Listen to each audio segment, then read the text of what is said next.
everyone. My name is Dr. Jason Lipojärvi. One of the things that I try to do in all my teaching, regardless of course, regardless of topic, is I try to incorporate sort of intellectual sparring, if you will, and together help train intellectual virtues and even moral virtues, which is part of the university education.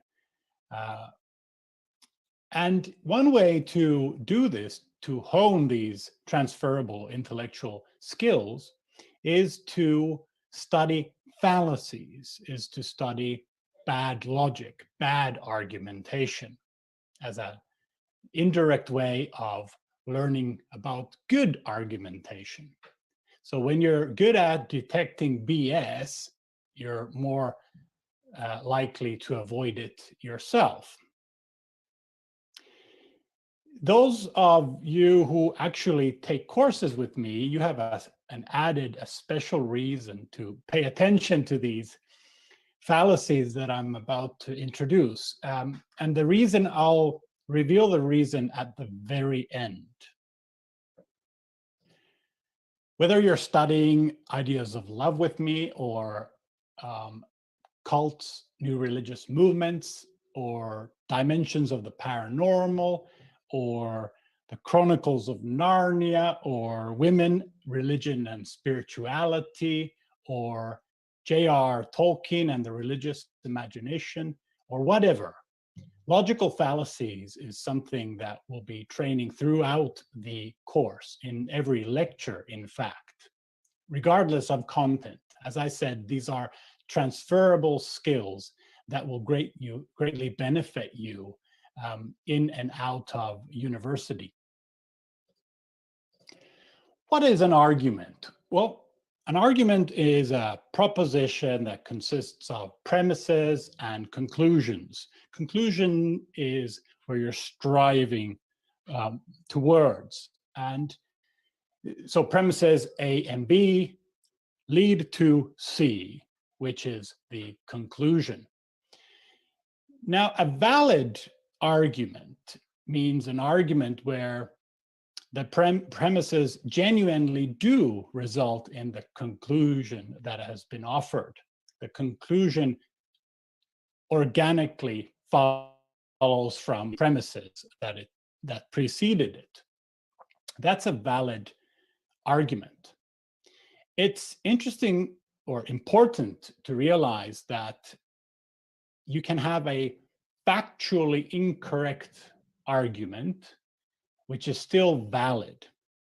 What this means is that one or several of the premises is actually not true, it's false, factually. But if they were true, your argument is valid. There is no logical contradiction or problem there. So that's a valid argument. A sound argument is a valid argument with true premises. So a sound argument is a stronger argument.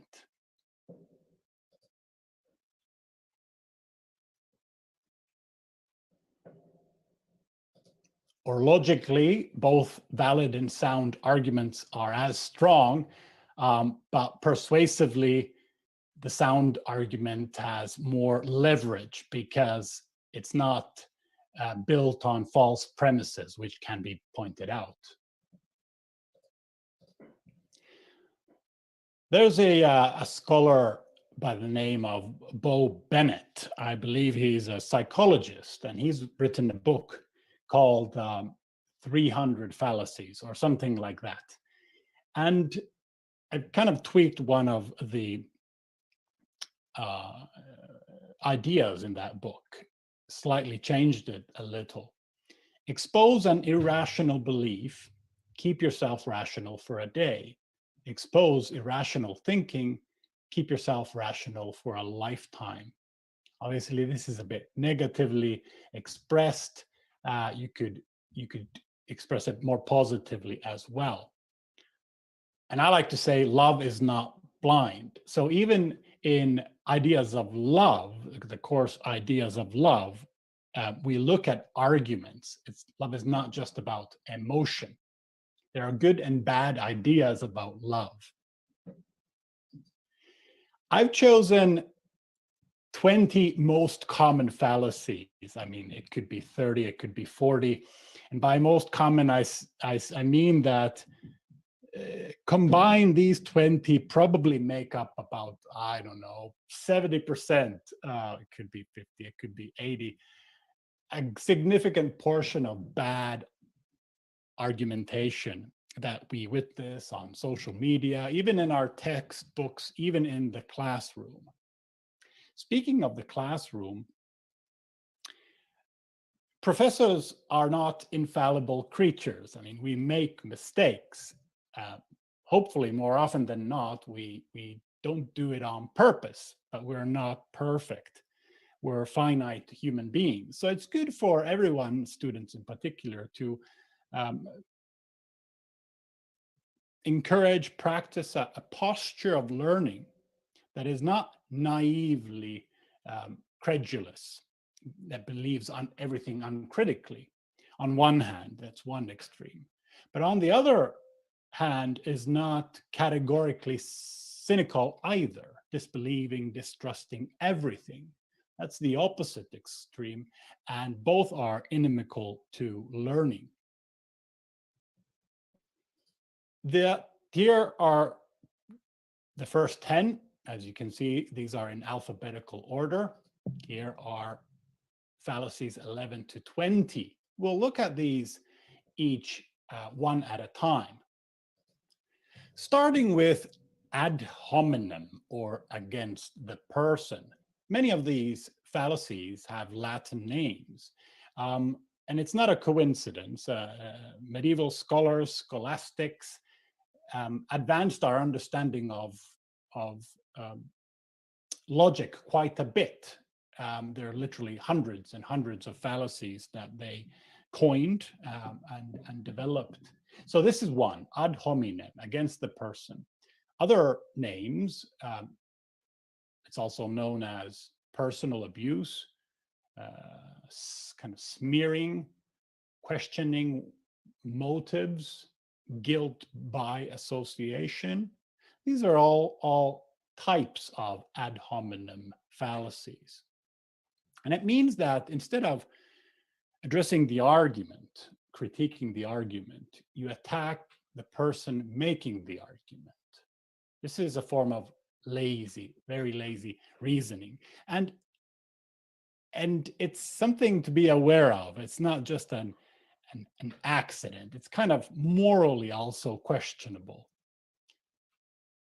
Very smart people can do this out of ill will, unlike some of the other fallacies, which are really, really hard to spot and avoid.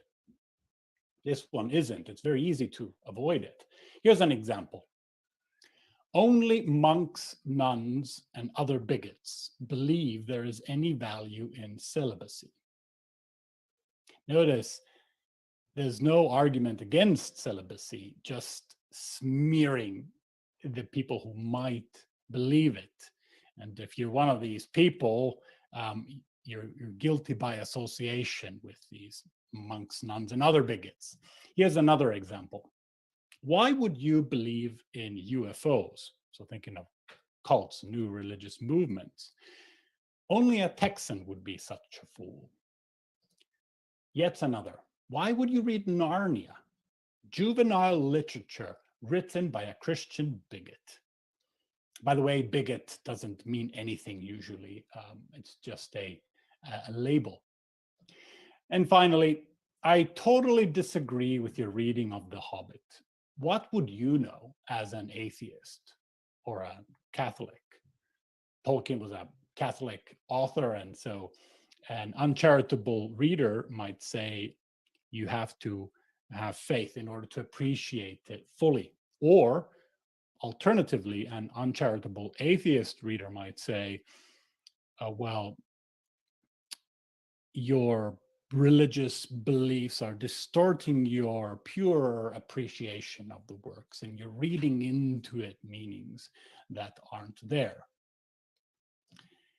Secondly, this is appeal to common belief, also known as appeal to democracy, appeal to the masses, or the bandwagon fallacy, mob appeal as well. This is the claim that when most or many people in general accept the belief as true, it's evidence for the claim being true. So because many people believe it, it must be true. Because many people disbelieve it, it must be false. It's a pretty weak argument. Obviously, many people do believe in truths, but they're true regardless of the number of people that believe in it. So truth stands on its own terms, regardless of advocates. How could you not believe in elves when millions of Tolkien fans believe in them, for example? The appeal to common belief, or the mob appeal, it's a lazy form of thinking and a dangerous way to accept information. This is tricky because on one hand, trusting authority, experts in fields, parents, and so on, there's virtue in it. And so I believe many, many things, not really because I necessarily understand them or have proved them, but I trust the people who present these things. Again, we're finite people. We cannot be intimately familiar with everything we believe in, although that is an incremental pursuit or goal. History has shown that sometimes those who break away from common beliefs change history. That happens as well. There are multiple examples of masses believing literal falsehoods, and insofar as they believe them, they wreak havoc. Eventually, they're unlearned and the damage is corrected. But moving on. Appeal to emotion. Number 3. This is known also as playing on emotions, or sometimes emotional blackmail, which could be a form of an instance of the more general fallacy. Now, it's important to remember that emotion is not bad, and appealing to one's emotions, to the other's emotions, has its rightful place. I mean, we're human beings, not computers. But notice the qualification in the description. When emotion is used in place of reason in order to attempt to win the argument, it is a type of manipulation used in place of valid logic. And usually when logic or reason would lead to a different conclusion. An example: you don't want to make me cry, do you? This is a silly example, but I once remember telling a person that I didn't like their habit of guilt tripping me, and the response was, "Stop it or I'll cry." Here's another example. I have had an out-of-body experience, and you can either believe me or hurt my feelings. Tolkien suffered so much as a child, losing both his father and his mother before he was 10. Imagine being that little boy. His opinions about suffering are spot on. This is very close to a different fallacy called argument from trauma, but we're getting ahead of ourselves. Appeal to law. This is very common. When obeying the law is assumed uncritically to be morally right without justification, or when breaking the law is assumed to be morally wrong without justification. So this is a confusion of the moral and the legal dimensions, kind of collapsing them into one, that one being the legal dimension. So just because something is legal doesn't necessarily mean it's morally wrong. We've seen many examples of such in history. And there may be many examples still prevalent in society today. And also, just because something is illegal doesn't necessarily mean it's morally wrong. So you can have bad laws. Societies can criminalize things that aren't bad in themselves, and often do. Here's an example, obvious example, easy. I cheated on my partner or exam. Oh, get off your moral high horse. It's not as if it's illegal. Okay, cheating isn't illegal anymore. In some societies, it still is, but it's still maybe morally wrong. And the same with cheating in exams or elsewhere. So I fabricated the ghost photo. Same thing, get off your moral high horse. So C.S. Lewis agreed to marry Joy Davidman, despite not loving her romantically and living apart. Get off your moral high horse. This is historically true, by the way. C.S. Lewis did agree to marry his wife before they were romantically involved in order to help her stay in England. Today we would call this immigration fraud. Number 5, argument from offense, or argumentum ad offendum. I just made that up. My Latin is rusty. Somebody could correct me. What's the correct Latin? This is the fallacy when feeling offended is used to discredit the other person's argument. So it doesn't mean that you offend the other person. It means that you yourselves are offended, and you take this feeling of offense as evidence for the other person being wrong, when they may be wrong or they may actually be right, and that's why you're offended. So you hurt my feelings. Please apologize for being wrong. Basically, this happens all the time. Or the claim that superstition is prevalent in India is racist and super offensive. Take it back. Or your claim that the majority of Tolkien readers are ignorant about religion is super offensive. Take that back. Number 6, argument from trauma. Now, this is a new one. I haven't included this before, and I'm still kind of developing the correct terminology and my understanding of this fallacy. I have checked the Latin, so it is argumentum ad calamitatem. This is close to the Stockholm Fallacy, which I made up from the Stockholm Syndrome. You remember in the Stockholm Syndrome, the person being kidnapped falls in love with the kidnappers or becomes very sympathetic to them, at least. And this happens. This is a psychological process that does happen from time to time. And so we'll return to that. This is the false assumption. So our argument from trauma is the false assumption that experiencing a traumatic event results in expertise of the causes of that event or experience. Appropriate and justified feelings do not necessarily translate into correct ideas or the causes of those feelings. The portion within the brackets is my attempt to describe the Stockholm Fallacy, which is actually, now that I think of it, a more general fallacy.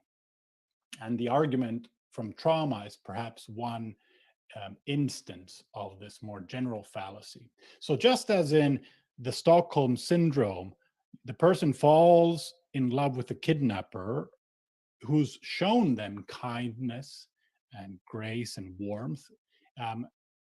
So in a way, your positive emotions to that person may be justified and appropriate to some extent. It results in, or you use this feeling as a justification for false beliefs about that person. so that they're a good guy and this is legal, or they should be doing this, or my parents should be paying them $10 million or whatever. Appropriate and justified feelings don't necessarily translate into correct ideas of the causes of those feelings. Here's an example. I lived through a school shooting, so my thoughts on gun laws are informed.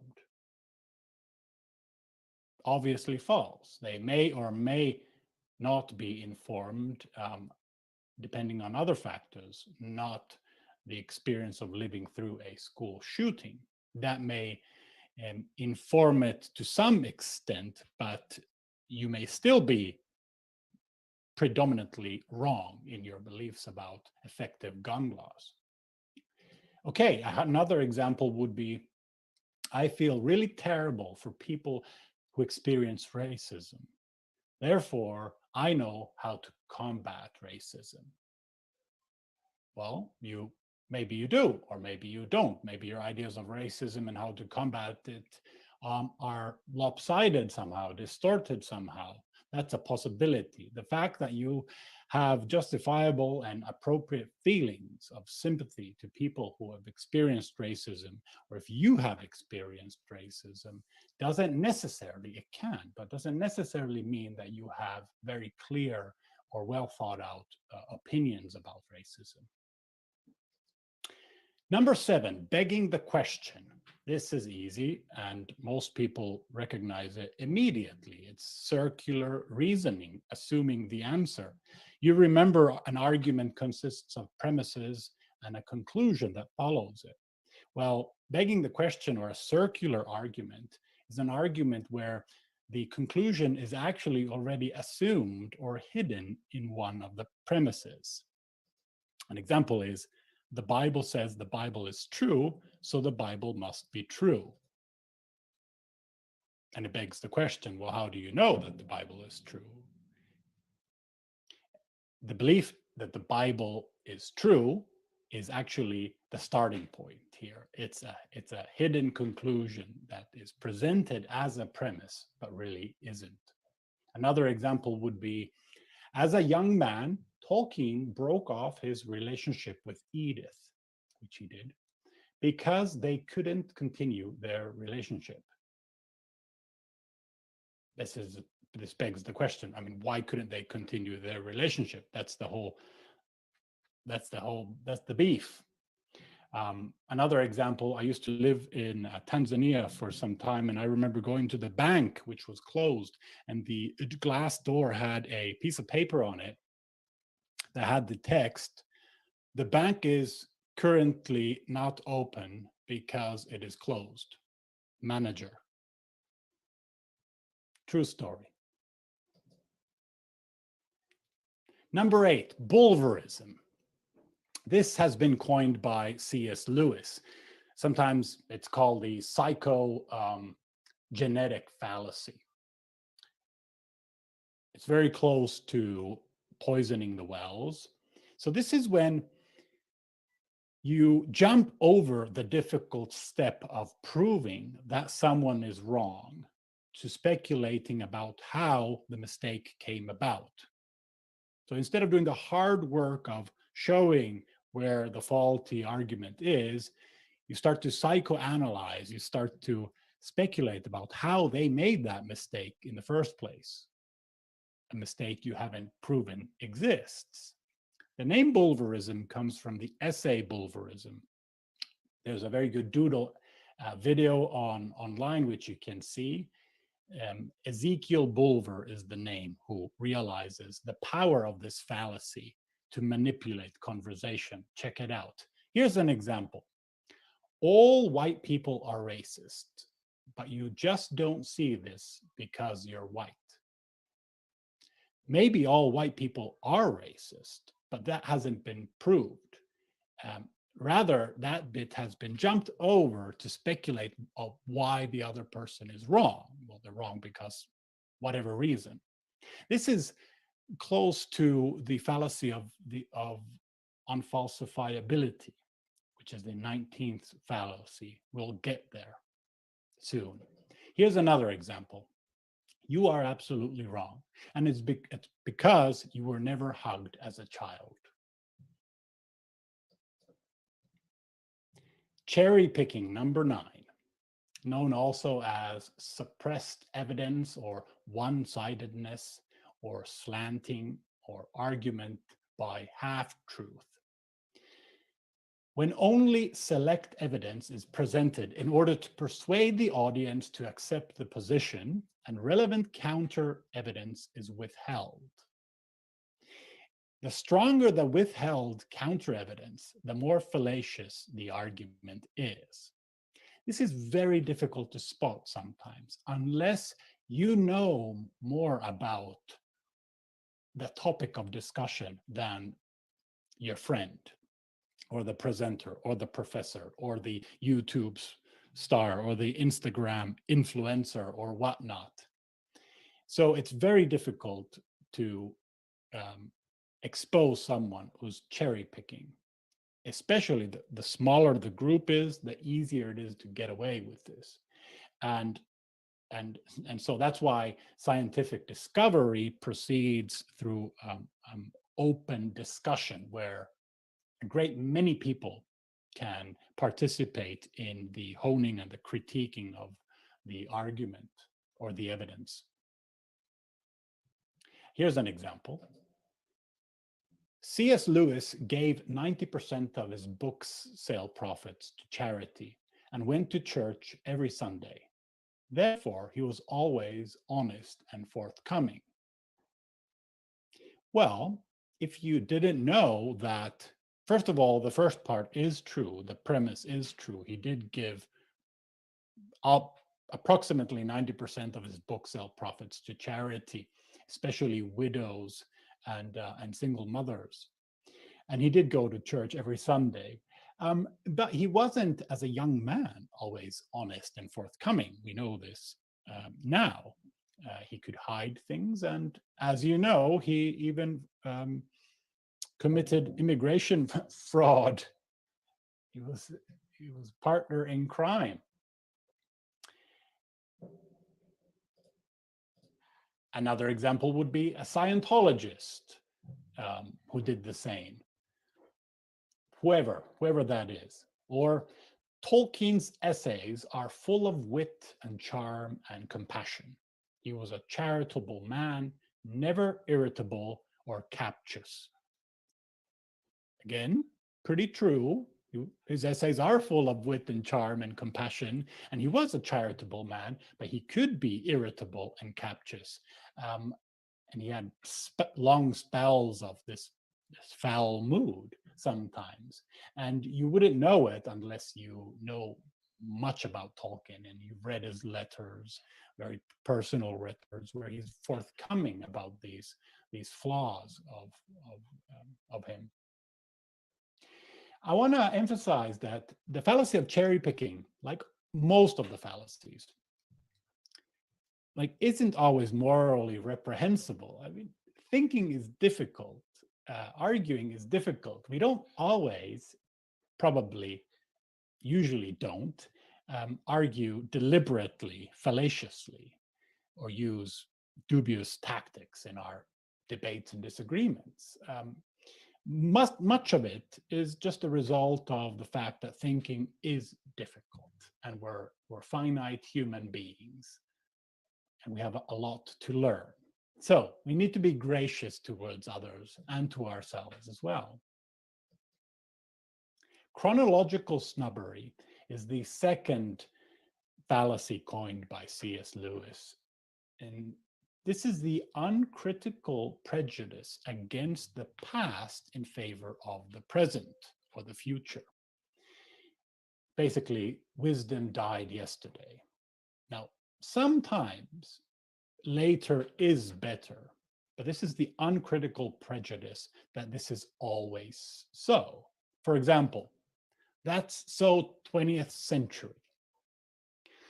The fact that something is 20th century doesn't mean in itself that it's bad. I mean, it could be better than the 21st century, depending on other factors. Another example would be Tolkien, working in the 20th century, was a better philologist than his mentor, Professor Joseph Wright was, because Wright's literary theories were mainly from the 19th century. Obviously a bad example. He may have been a better philologist, but that cannot be solely or even primarily because he was working in the 20th century. Now we've gone through the first 10 and we've got 10 more to go. We'll start with 11, false dilemma, also known as the false dichotomy, either or language or black and white thinking. Very common, and I'm sure you recognize it immediately. When only two choices are presented, yet more exist, or a spectrum of possible choices exist between two extremes, either or language. A variation of this fallacy would be false trilemma, when you give three choices, when more than three exist. Here's an example. I thought she was a good person, but then I found out that she was a Jew or a Muslim or an atheist, as if you have to be one or the other, a good person or a religious person. That's a false dilemma. Or you're either for Gondor or against Gondor, or the US or Canada. This is a either or fallacy, black and white thinking. Now, sometimes there actually is only two options. Sometimes you have to choose one of two or one of three. The false dilemma is only a fallacy if there actually exists more than two or three or whatever. I remember a friend, an Iraqi friend, who was almost in his 20s. I'm exaggerating a little bit. My apologies. When he learned that a Kurd, so a person from Kurdistan, northern Iraq, doesn't mean idiot, as his father had taught him. So a Kurd was just a label, a swear word. And then he realized that no, actually, idiot and Kurd mean different things. Genetic fallacy, or the fallacy of origins, comes close to Bulvarism. This is basing the truth claim of an argument on the origin of its claims or premises. In other words, if you know how a belief came to be, how it was originally developed, you will be able to deduce whether it's true or false, which is nonsense. An example, Tolkien was brainwashed as a child into believing God exists. Therefore, God probably doesn't exist.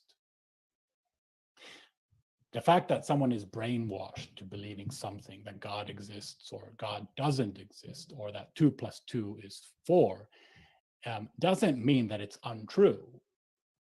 So you need to separate the true, as this is just an example.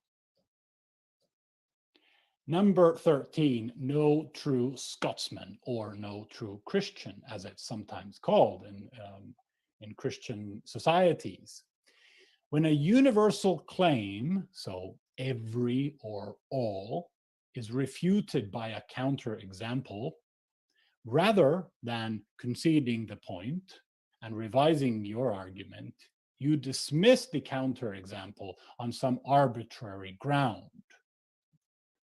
For example, no true Canadian is intolerant. Well, then you point out, well, this person is intolerant, and you reply, instead of modifying your claim and say, well, usually Canadians aren't intolerant or whatever, you say, well, they must not be Canadian then. There are many, many examples. A very technical example comes from Calvinistic theology. Calvinists believe that a person who is saved in the spiritual sense can never lose their faith. And so if you do lose the faith, it kind of proves that you were never actually a Christian or saved to begin with. That's no true Scotsman. Or no true Tolkien aficionado likes Game of Thrones, which is untrue. I have met him. Number 14, non sequitur, or that does not follow, invalid reference or derailment. This is a really basic mistake, and some of the previous fallacies that we've talked about can commit this fallacy as well, or in addition to the to a different. So the fallacies can be compounded. You can actually commit more than one fallacy at the same time.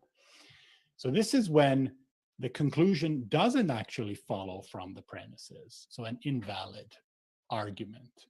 C does not follow from A and B. Very basic. My favorite example, and I always use this, the Laughing Buddha, which is a local bar in the city where I live in presently, Sudbury, my home.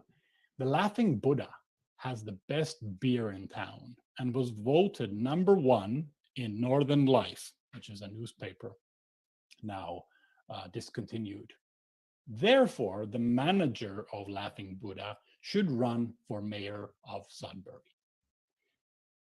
Well, the fact that you produce best beer in town doesn't mean that you should run for mayor in Sudbury. Maybe some of you think that this is not a fallacy, but I won't argue with you. I'll just mention that I found out later that the manager of Laughing Buddha had actually not only run for mayor, hadn't not run for mayor, but run for parliament. But I assume that he was basing his candidacy on other merits too. Number 15, poisoning the well, which is easy. If you know what ad hominem, the first fallacy, means, you know what poisoning the well means, because poisoning the well is a preemptive ad hominem attack against someone, also called smear tactics or hit job or discrediting. That is, you prime your audience, whether it's your classroom or whether it's your readership, if you're a journalist, with negative information about the person in order to discredit their opinions. So there's a presidential election or whatever, and there's 3 candidates, and you, as a journalist, if you're an immoral journalist, you start to write a hit piece where you just try and discredit one candidate so that their policies and opinions won't be taken seriously. I hope I presented my pro-life position clearly. Now, my opponent will try to refute my arguments by the same old fallacious, incoherent, illogical arguments we have heard all too often. Or, I hope I have presented my case against telepathy. Now my opponent will try to refute my arguments by the same old fallacious, incoherent, magical thinking we have heard all too often. That's poisoning the well. This should be reductio without the N. Reductio ad Hitlerum, argument to Hitler, or argument from Hitler. Playing the Nazi card or the Hitler card. And this is an attempt to make an argument analogous with Hitler or Nazi Germany. And I should add, when the analogy is actually quite weak. For example, you have concerns about immigration. Well, so did people in Germany in the 1930s. Therefore, you empathize with Nazi ideology. There's tons wrong with this argument, but one of them is argument to Hitler. This is lately, it comes and goes. Sometimes it's overplayed too much, and then you don't hear about it for a long time, and then it comes back. It's important to know that it's not always a fallacy. So sometimes the analogy is super strong and justified. Say, if Canada started building concentration camps for Jews, for example, that's a real red flag. The fact that some people might be concerned over immigration, be they indigenous or not, concerned over non-indigenous immigration, or non-indigenous citizens concerned over Asian immigration, or whatever, necessarily in itself doesn't mean that the people are racist. They may or they may not, but you can have justifiable reasons to have concerns about it. An even more clever trick or tactic is the so-called Nazi card, which is second level tactics. And this is a card that is often played after the Nazi card is played. So when somebody says, okay, you're a Nazi, or this will lead to the Third Reich, and then a person replies, well, oh, you're playing that Nazi card, as an attempt to discredit them. Well, if the person playing the Nazi card actually had good reasons and justifiable reasons, if the analogy is actually pretty strong, then the Nazi card is an attempt to derail kind of the conversation. Slippery slope, 17, also called the domino fallacy or the edge of the wedge. When a relatively insignificant first event is suggested to lead to a more significant event, causing a domino effect with some horrible end. For example, if we legalize pot, soon every student will come to class high. Or if we legalize magic mushrooms, soon every student will join a cult. Or if we legalize pipe smoking in classrooms, soon everyone will dress up as hobbits. These are all examples of slippery slope. Again, sometimes the slope is really slippery, is very steep. It depends on the context. So if I tell my children, for example, who are playing outside and there's traffic, and I say, well, be careful on ice or you might fall and a car might run over you. And they reply, they wouldn't, they're 4 and 6. Well, maybe the 6-year-old would. They reply, oh, Dad, that's a slippery slope argument. That'll never happen. Well, it's not. It's actually possible that would happen. It's not unheard of that happens. It happens all the time. But if I say something like, don't play outside, don't jump around too much, or you might be hit by the helicopter rotors on their way to the local hospital or something. It's very improbable, to say the least. It's a slippery slope argument. Actually, I jumped over several of the stages. The helicopter rotors should be the very last dramatic end result. Straw man fallacy, number 18. Very, very common. And again, not always done deliberately. Sometimes we commit it because we don't understand the other person and we misunderstand it. But sometimes we almost deliberately misunderstand them in order to win the battle. So substituting a person's actual argument with a distorted, exaggerated, or misrepresented version of the argument, which will be very easy, like a straw man, very easy to collapse, to push over. A real man would kind of push back, fight against your attempts to topple them. An example, an atheist says, I don't believe in a God who upholds morality. And a theist responds, so what you're saying is that there is no right and wrong, that everything is permissible, including rape? No, that's not their argument. That's a distortion of what they actually believe. If you had a more nuanced conversation with lots of back and forth in a charitable spirit, you might be able to critique the theistic position and the atheistic position with a little bit more nuance and precision. Okay, penultimately, second to last fallacy. This is really difficult. This is really difficult to spot. It's called the fallacy of unfalsifiability or untestability or pseudo theory. Now, in science, a good theory, or a theory that even merits the name theory, is a theory that in principle could be disproven, could be proven false. There ought to be some criteria that, if they are met, the theory collapses.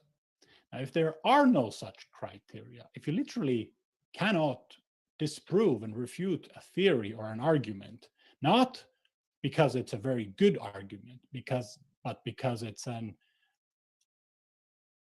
unfalsifiable argument, then that should be a red flag that it's a pseudo theory. It's not really a theory. So this is confidently asserting a theory or a hypothesis that cannot be proven true or false.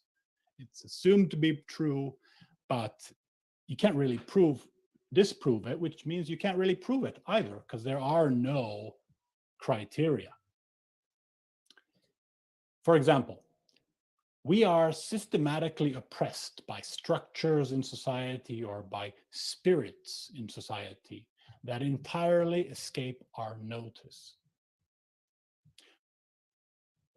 This may be true, but how would we know if they escape our notice? How would we prove that it's not true? How would we prove that it's true? What are the criteria?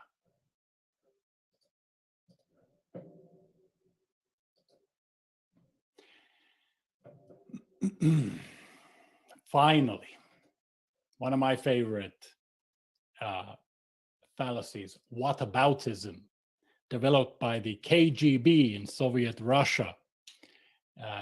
You hear it all the time, or whataboutery, or relative privation.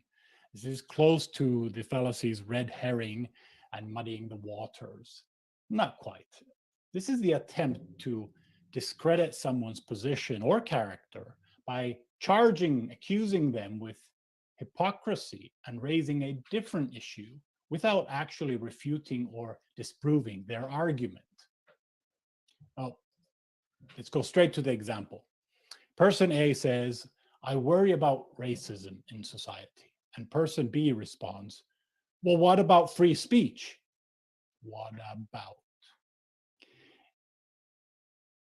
As if you can't worry about both free speech and racism simultaneously. You can't have more than one valid moral concern.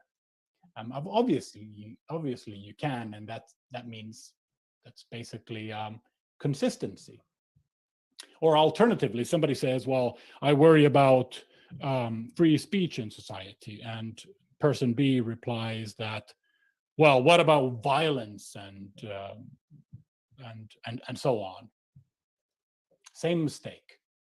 The problem with this fallacy is that, and you see this on social media all the time, is that because it's so easy to accuse someone, they're worried about something and you point out a horrific thing. A silly example would be, well, I didn't like that the person slapped me. And somebody says, well, what about all the people who are being punched, not slapped? Well, yeah, punching is bad, but I still don't like the person slapping me. But back to social media, we become so weary of accusations, and we become so weary of this KGB tactic played on us, that we quickly want to denounce everything. So just in case, to make sure that nobody can accuse us of being sympathetic to whatever thing you forgot to denounce. And so we have these denouncement rights where everybody has to go and say that was bad. I mean, it's obvious that it was bad, but it's important to say it so that everybody knows that you are the good guy and everybody knows that you belong to the right side in history. It's a moral posturing, really. And it's a lot of nonsense, no matter what side commits it or where it happens. Whataboutism. Finally, here are the 20 fallacies. And at the beginning, at the outset of this lecture, this recording, I promised that I'd tell you why they're relevant to my students who take courses with me, classes with me. What I like to do in all my classes is I like to deliberately commit a fallacy. At least one. I mean, I may commit more than one fallacy, but only one of them is deliberate, or usually. I make mistakes and call me out on my mistakes. One of them will be deliberate, and I'll change it every time. And the idea of this is for you to kind of practice, like we said, practice the right posture between two extremes, the extremes of naive credulity and like categorical cynicism, pessimism, distrustfulness. You need to trust people. Life would be intolerable without trust. But uncritical trust sometimes can wreak havoc, lead to calamitous effects. And so this will also help you become more aware of arguments and reasoning in your textbooks, not just in my classes, but in every class, on social media and the newspapers, in lectures, in your conversations, in your own essays, when you write essays. Little by little, you're training these intellectual habits. Think of them as actual muscles, like physical muscles. And you train them, you start with small weights. Little by little, you're able to lift larger weights or train harder or longer or stretch better or whatnot. So think of intellectual virtues as muscles.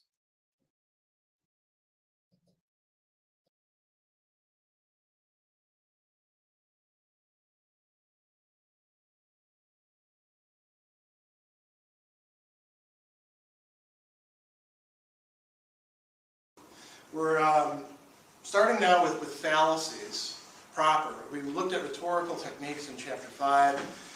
Chapter 6 and Chapter 7 focused specifically on fallacies, and this is a topic that's at the core of the discipline of critical thinking.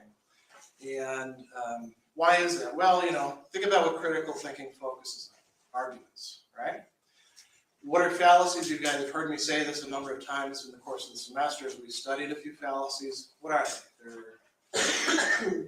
If somebody on the street asked you what's a fallacy and you weren't going to give an example, what would you say? What are they? They're what? Untrue statements? They're more than that. An untrue statement isn't a fallacy. Bad arguments of a certain type. Very good. Bad arguments of a certain type.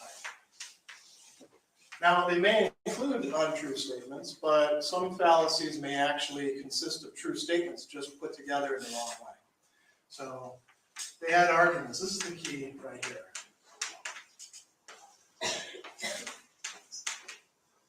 I'm not going to put certain ones, put types.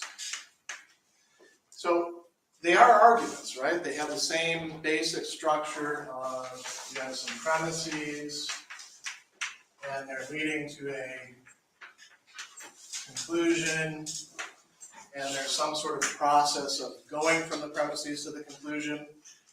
But something goes wrong. And what we're going to be looking at over the next couple of weeks are all the different ways, well, not all, because we're not going to look at every single fallacy possible. but the majority of ways that arguments can go wrong. And these are very common. So they actually we organize them into types. We give them certain names. Your book has some names that are not exactly the same as they are in other textbooks, so I'll bring that up when that's the case, right? Because you do want to have some consistent terminology. The ones that we're going to look at today all have to do with emotions, right? We've talked about this before. Sometimes our emotions can mislead us. Actually, sometimes our emotions, if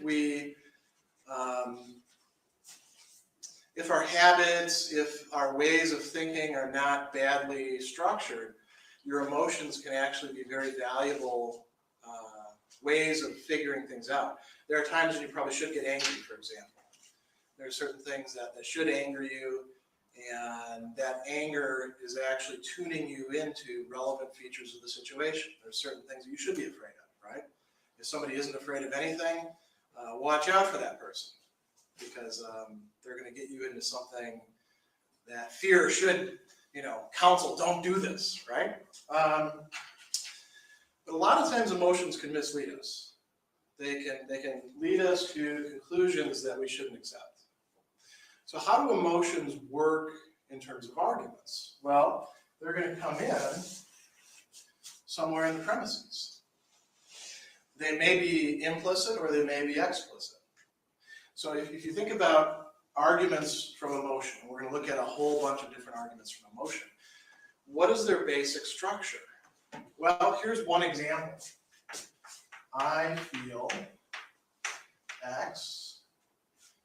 And if we want to be just very, simple about it, therefore, Y or Y is something else is true. So I feel angry about not having a job, therefore we should vote Barack Obama out. This is the way some people argue, right? This is the way some people reason. I feel angry about not having a job, therefore we should vote the Republican leadership out. I feel angry about not having a job, therefore we should egg the chancellor's car. You can put almost anything else you want in there, can't you? Because just about anything can be, in some way, the result of, I'm angry, therefore I should do this. What's going on there? There is some implicit premise that connects X and Y in some way. If I feel X, then Y is true. For example, think about the way kids reason. How do kids end up hitting each other? Well, he made me angry. Why did you hit Johnny, Susie? Well, he called me a mean name, and I got angry, so I hit him with a stick. Right? Sort of playground stuff. Nowadays, actually, that gets you in a lot of trouble. Back in my day, that wasn't actually that unusual. I feel angry. If I feel angry, then I'm justified in hitting somebody with a stick. Therefore, I'm justified in hitting somebody with a stick. You can pick anything you like and put it in there. I feel afraid. When I feel afraid, then something else is the case. Therefore, that's the case. That's what we call the argument from emotion in general. And think about all the different kinds of emotions we have. What are some of the emotions you feel routinely? What's that? Happiness. Happiness, yeah. Interesting that that's the first one that you guys came up with.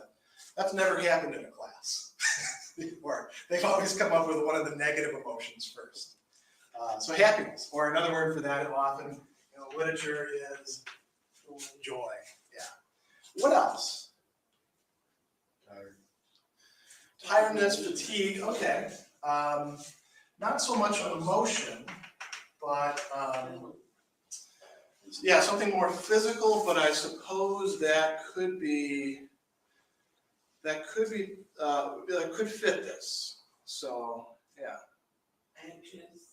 Okay, yeah, anxiety, and closely related to anxiety, fear. Right. Some people might say they're the same thing. Other people have said that they're different in that fear tends to be specific things, whereas anxiety is more global. Sometimes they distinguish between feelings and moods, right? Moods are more global. Fatigue would be an example, I guess, of a mood. But we're not going to go into any deep philosophy of emotion here. What else do you guys feel? Sadness. Sadness, yeah. Somebody else said something too. Worry. Worry, that's in this range. We could, if we had time, but we don't, we could think about, is there a difference between worry and fear and anxiety? I think it's still in that same range though, right? You worry about something that you're concerned about. What else? Anger. Anger, yeah, that's a common one. Anger. What do you feel when you achieve something besides happiness? Accomplishment, yeah. Or that could be the good accomplishment, or also pride. There's others, and we're running out of room on the board, so I'm not going to, actually we don't have unlimited time, so I'm not going to keep asking about this. What you guys have actually demonstrated in doing this is that you have something that we call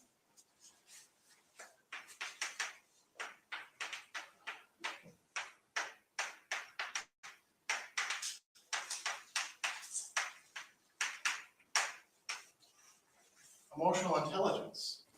You guys ever heard this term before?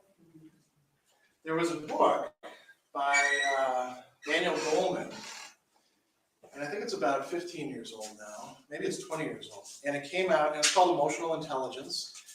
And it wasn't actually putting forth any radically new ideas. As a matter of fact, the very first quotation in his book was from Aristotle, a philosopher who lived 2,300 years ago.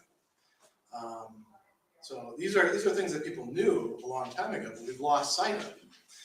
And the thesis that this guy had was that he was mainly thinking about business settings and other corporate settings. What makes you successful? A lot of people would look at IQ, your intelligence, and I think about when you took the SAT.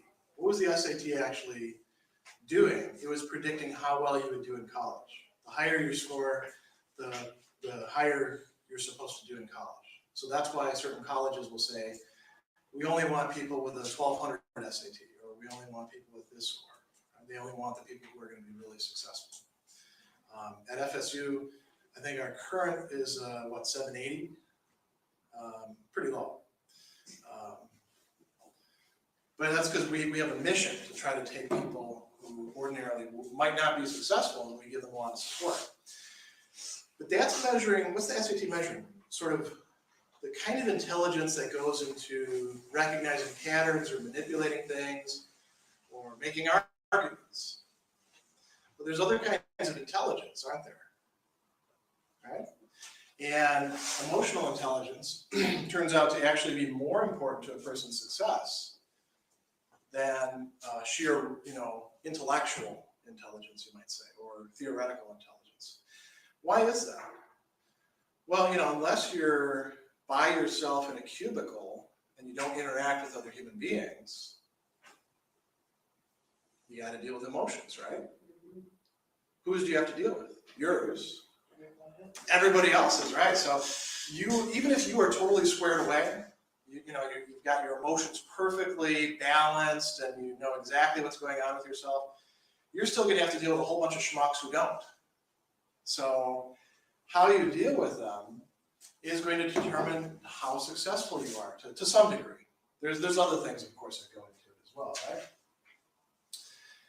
One of the things that goes into emotional intelligence is being able to recognize emotions.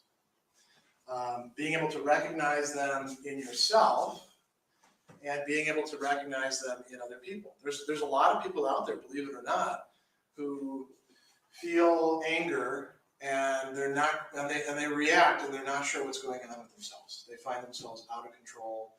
They don't have a handle on what's going on with themselves. And actually part of anger management is recognizing the fact that you're an angry person. Or people get anxious, and then they conceal the very fact that they're anxious from themselves because they find the fact that they're anxious very anxiety-provoking as well, right? Some people have a hard time telling when they actually feel happy. That's kind of a sad thing, isn't it? Other people can't tell when they're actually feeling sadness or depression. They just, they might actually attribute it to fatigue. I'm just tired. No, you're actually depressed. And emotional intelligence, part of it consists in being able to recognize your emotions when you're undergoing them.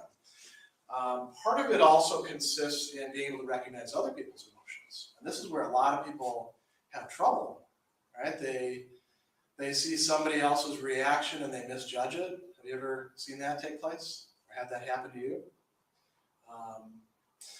Sometimes they have trouble empathizing, relating to other people who feel an emotion. When somebody gets angry at you, what's the sort of natural tendencies to feel one of two emotions yourself? Somebody said it. To feel angry back. Who are they to get angry at me? Or what else?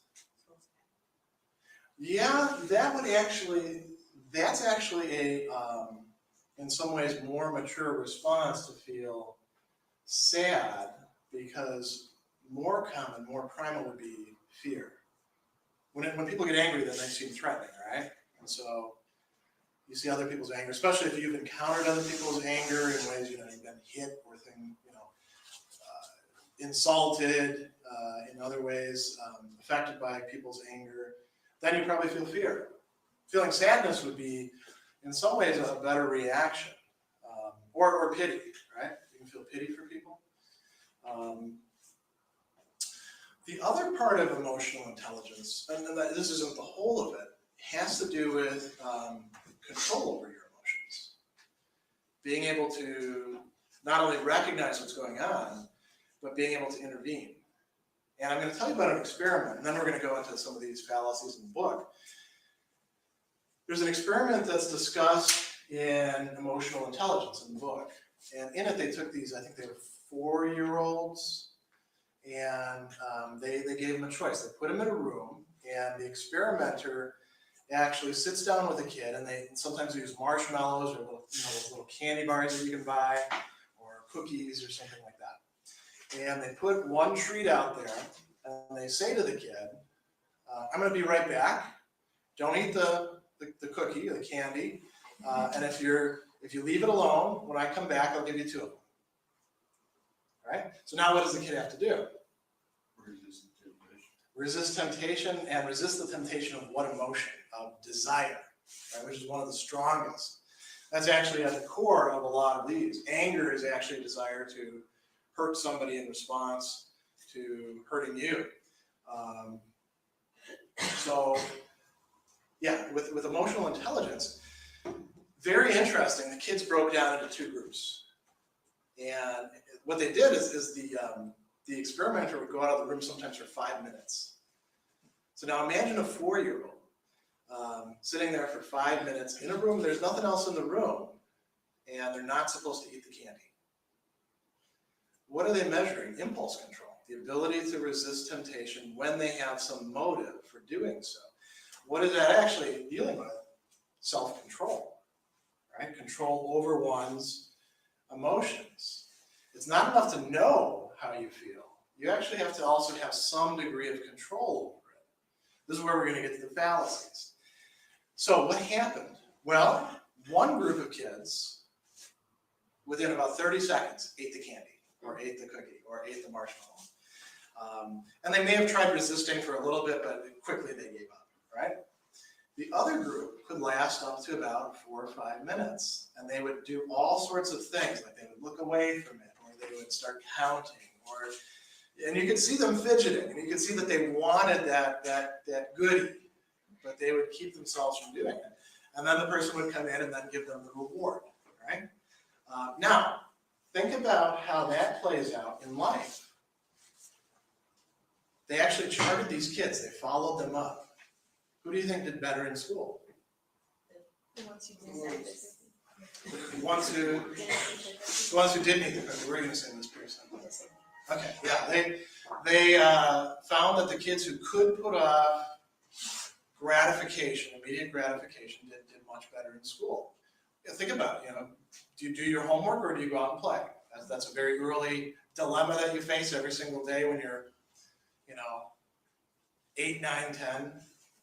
Do you put off the paper until the last minute because you want to watch TV, or do you work on it bit by bit, time by time? You know what I used to do when I was in school, when I was in middle school? I wasn't watching TV. I liked to read a lot, but I didn't like to read the things that the instructors wanted me to read in class. So I would spend my homework time reading mostly fiction, and then my homework wouldn't be done. So I would say, well, I got to get this homework done before I go to school. So I would set the alarm for like 3 in the morning. You did that too? No, I wasn't successful. Were you successful when you did it? See, you know what happened with me? I would set the alarm for 3 o'clock, and the alarm would go off, and I would wake up, and I knew I had, like maybe an hour of work ahead of me. And then I would think to myself, well, it feels really good to be in bed. And it was stupid to put it in the middle of the night, in the middle of the sleep cycle. And I would then go back to sleep, and then wake up at whenever. I think I woke up at 6 normally, and the homework wouldn't be done. And then I'd have to, come up with something in class for why I didn't do it. This went on for about a year.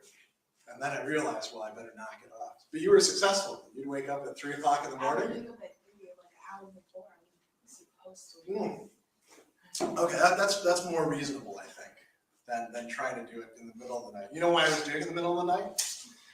So my mom wouldn't find out that I didn't do my homework. Because if I was doing it at 6 in the morning when she was up and doing things, then she'd want to know, why didn't you do your homework last night? And, I don't think actually any of my instructors figured that out or followed up or anything. So you actually, in that respect, you probably have more emotional intelligence, more control over your desires. And notice too, what does it mean? It doesn't mean that you don't have any emotions. It means that reason and emotions get sort of fused together. You have some degree of control over your emotions because you use your higher faculties, reason, to figure things out, right? Now, let's go on to some of these fallacies. The first one that your book actually talks about deals with anger, right? The argument from outrage. And it talks about a lot of different ways in which you can do this. So let's think about a few of these. It brings up Rush Limbaugh. He's one good example of somebody who uses this, although it's not restricted to the right wing. The left wing does it as well. As a matter of fact, the elections that gave the Democrats a majority in the House and the Senate in 2006 or 2008 that they got both, and then put Barack Obama in the White House, they used the argument from outrage as well. They got people who were angry about the economy or the war or other things. So let's see what Limbaugh said in this piece. He said, they're just livid. The press, the leftists in this country are just upset. There are not enough deaths to get people outraged and protesting in the streets against the war. They're mad these doctors are saving lives. They want deaths. Now, anybody who wants deaths, especially your fellow countrymen or soldiers, you're going to be angry at them. That's a normal human reaction. In this case, you have to ask, is it actually true? Right? People will say, especially in politics, all sorts of things to get you angry against the other side. And the first question, is this actually true? Is it accurate? Does it represent what the people are doing? And he says, we've heard him more worked up, but his voice was still tense with disbelief and indignation that the left wanted more soldiers to die. And he says, this is a technique of expressing outrage. So what was Limbaugh doing, or what is any person in that situation doing? They are